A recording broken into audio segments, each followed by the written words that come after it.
Hey there, Cicero fam.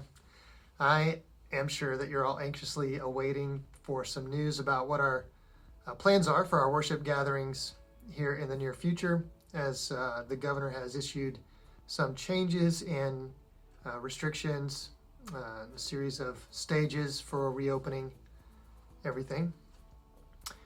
So I'm happy to share that update with you, what we plan to do at Cicero Christian Church. Just ask you to keep in mind that this plan is tentative. We continue to monitor the governor's orders, and we'll be ready to adjust if something changes. So for now, here's what we're planning to do. We're going to have services on the weekend of May 23rd and 24th. So Saturday evening at 7 p.m.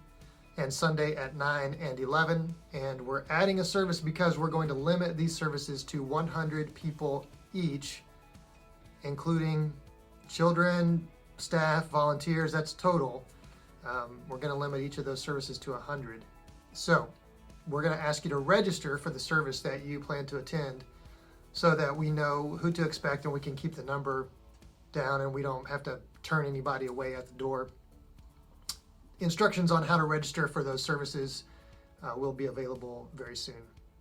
Our understanding is that the social distancing guidelines are still in place, 6 feet, no touching, that kind of stuff. And because of that, we will not be offering children's programming, nursery care, student ministry gatherings, no on-campus classes, development courses, anything like that, until those social distancing restrictions are lifted.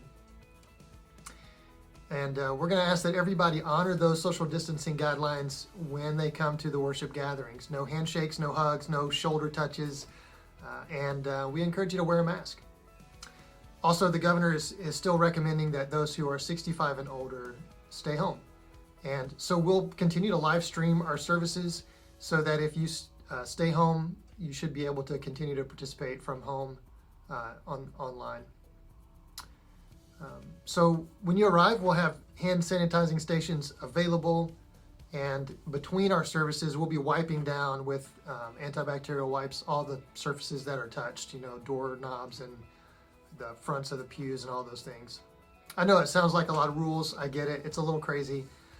But I believe this is what we're called to do as the church. When Paul wrote to the church in Corinth, in a situation that I think relates to what we're in now, he says, everything is permissible, but not everything is beneficial. In other words, just because you can doesn't mean that you should. His instructions to the church are to honor your neighbor. And we want to be good neighbors in our community. We believe that gives us some credibility when we encourage people, when we invite people to life with Jesus. If we've been good neighbors, then that's helpful in our witness. So Paul's expectation, and the expectation for us, is that the church lead the way, that the Christians are the ones who are the first to say, we'll sacrifice what we want for the sake of those around us. So we don't want to needlessly offend our neighbors, or we don't want to put anybody needlessly at risk. We do want to be cautious and protective, especially of those who are at a higher risk of illness. But we also want to gather to worship. And so we're going to proceed with caution. We're going to do our best to honor our neighbors, to take care of those who are at risk, and to still provide an opportunity for those to gather to worship who can and are comfortable doing so. So that's the good news. We're taking a step in the right direction. It's progress. It's not everything we want, but it's more than we had. So I just ask you to please continue to be in prayer for our community, for the leaders of our governments, and for people around the world who continue to struggle physically, financially, and emotionally.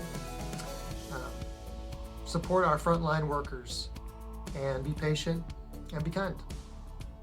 And I hope to see you soon. Bye.